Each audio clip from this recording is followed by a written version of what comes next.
Selamat pagi anak-anak kelas 4. Kita bertemu kembali di dalam pembelajaran matematika. Pagi ini kita akan membahas materi kelanjutan dari FPB KPK ya, dalam bentuk pangkat 2 atau perpangkatan ya. Jadi ini akan lebih banyak yang kamu ketahui mengenai tentang perpangkatan. Oke, kita lanjut ya. Untuk apa sih yang dimaksud dengan pangkat 2 itu ya? Perkalian pangkat 2 itu adalah perkalian antara dua bilangan yang sama, dapat ditulis dalam bentuk bilangan pangkat 2 ya. Bentuk pangkat 2 disebut juga sebagai bentuk kuadrat. Bentuk pangkat 2 disebut juga sebagai kuadrat atau bilangan kuadrat ya.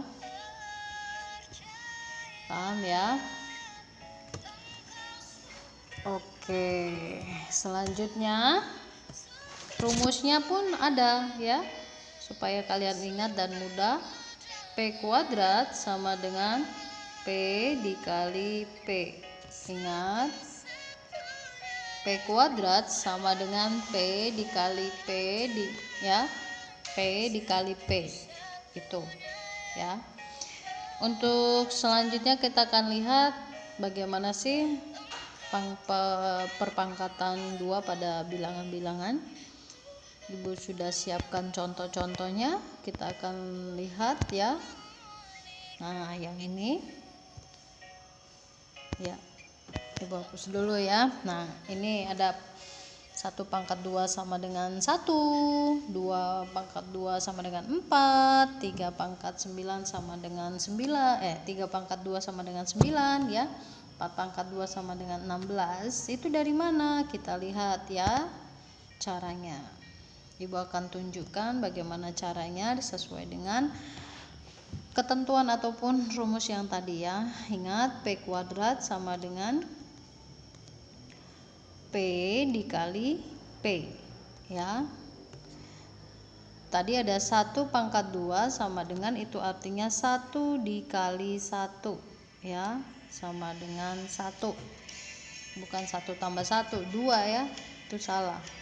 Lalu ada lagi 2 kuadrat sama dengan 2 dikali 2 sama dengan 4. Lalu 3 kuadrat sama dengan 3 dikali 3 sama dengan 9, bukan 6 ya. Ingat itu. P kuadrat sama dengan P dikali P. Oke, kita lanjut. Lalu ada berapa tadi? Sampai mana? 4 ya tadi ya. 5 kuadrat sama dengan 5 dikali 5 sama dengan 25 ya. 6 kuadrat sama dengan 6 dikali 6 sama dengan 36, bukan 12 ya. Lalu 7 kuadrat itu sama dengan 7 dikali 7 sama dengan 49 ya. Lanjut, 8 kuadrat sama dengan 8 dikali 8 sama dengan 64. 9 kuadrat sama dengan 9 dikali 9, bukan 9 tambah 9 ya. Hasilnya 9 kali 9 itu adalah 81. Dan 10 pangkat 2, 10 dikali 10 sama dengan 100. Mudah ya? Mudah. Nah, itu harus diingat ya. Nanti anak-anak boleh catat itu ya, bagian ini. Nah, aturan pengerjaan bilangan operasi hitung. Operasi hitung bilangan masih ingat nggak anak-anak? Operasi hitung bilangan, kalau anak-anak masih ingat atau memang belum pernah belajar, Ibu akan menyampaikannya juga di sini. Ada 3 sifat operasi hitung ya. Yang pertama itu ada sifat komutatif ya, komutatif ya. Lalu yang kedua itu asosiatif.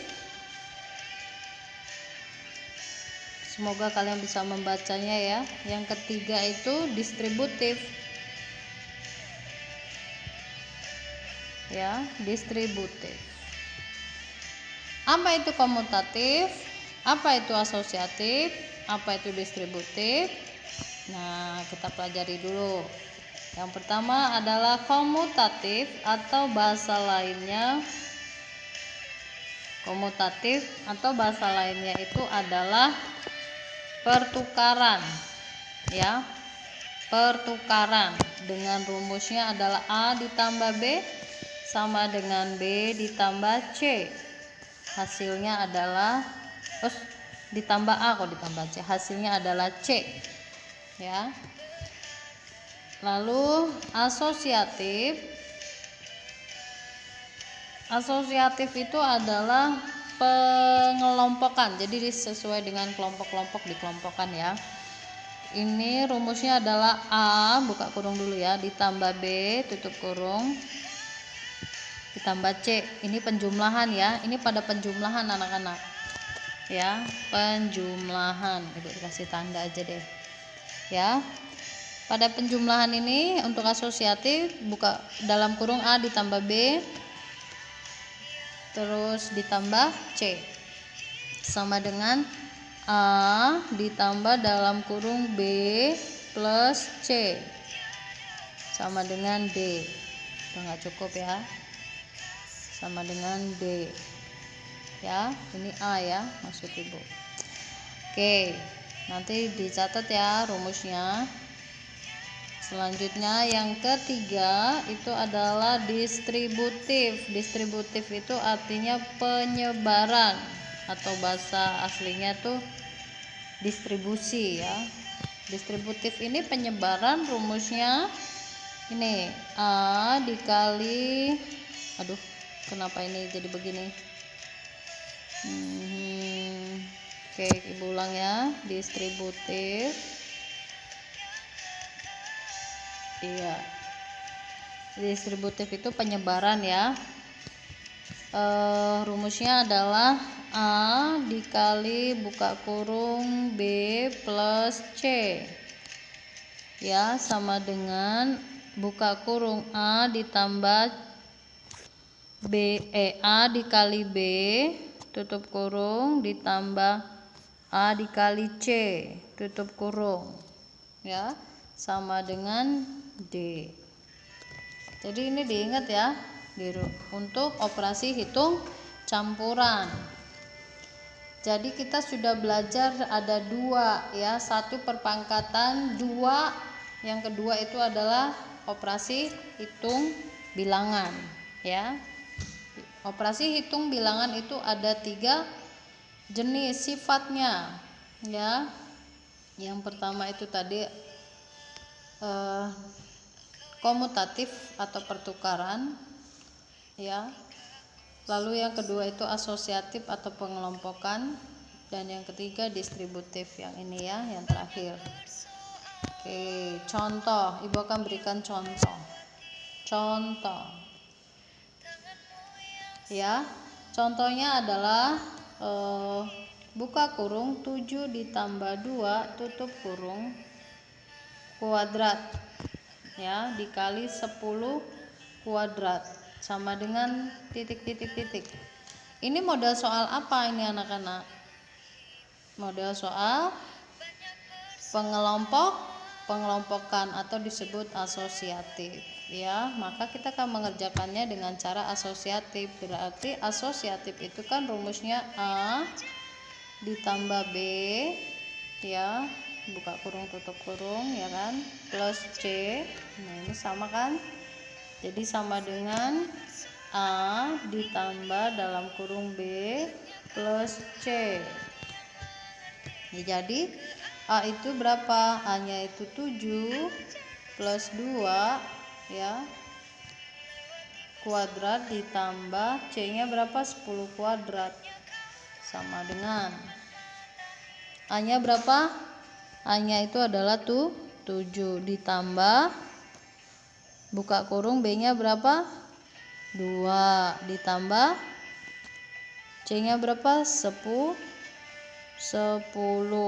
Ini kuadratnya dikemanain semua, Bu? Iya, kuadratnya nanti kita pisahkan ya. Tetap ditulis 10 kuadrat. Sini kuadrat. Di sini ada 2-2-nya ya. Oke, sebentar ya, Nak.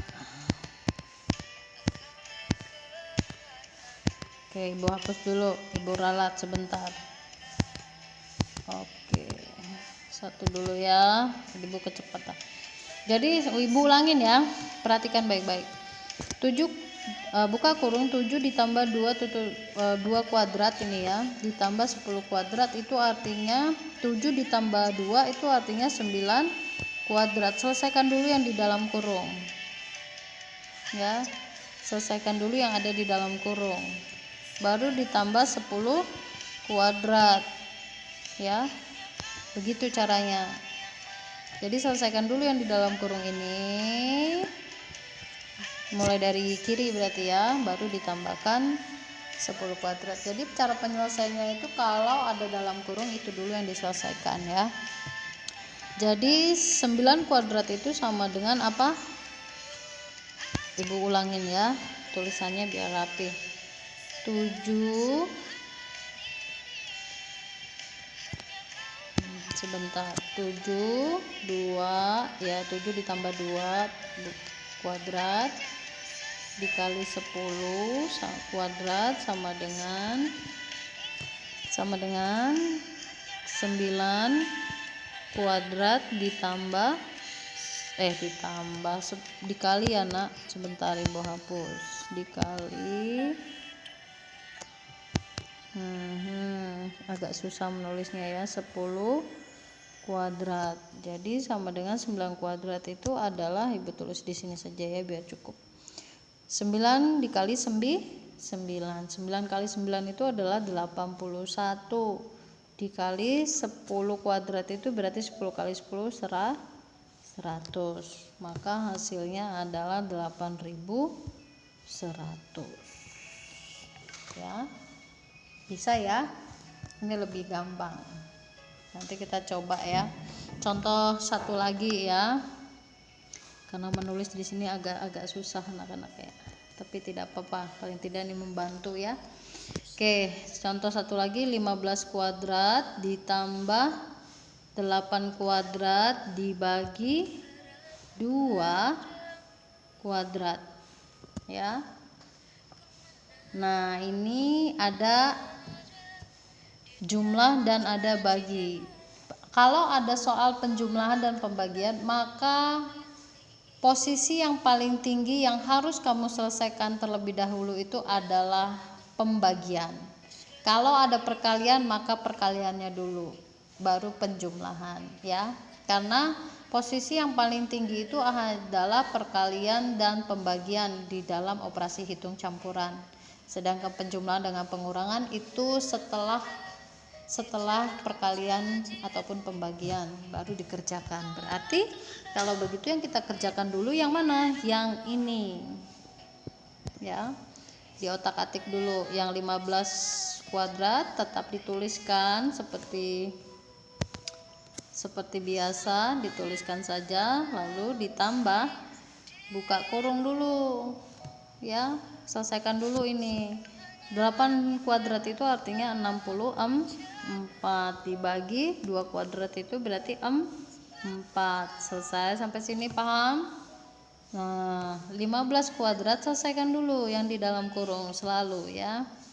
64 dibagi 4 itu ketemunya berapa? Ya. Oke, 16 ya. Berarti yang ini belum selesai toh? Belum. Berarti kita buat 15 kuadrat itu artinya 225 ditambah 16 sama dengan berapa? 240 1 ya. Paham ya? Diperhatikan. Itu contohnya ya anak-anak. Oke, Ibu rasa anak-anak bisa belajar ini dengan baik ya. Oke, untuk latihan silakan anak-anak kerjakan ya. Latihannya adalah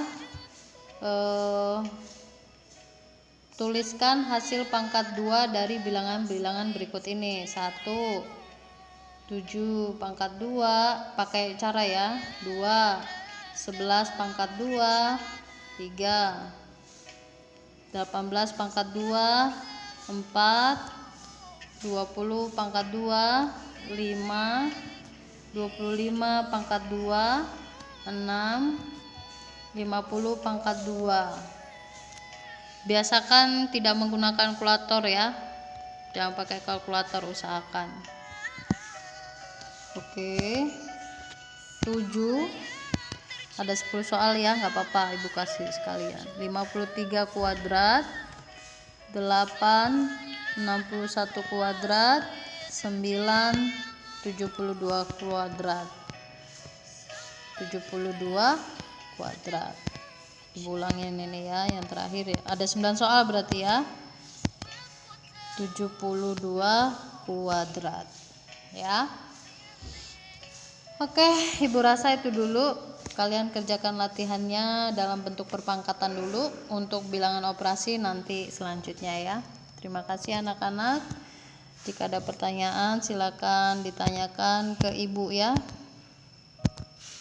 Oke, Tuhan memberkati kita semua.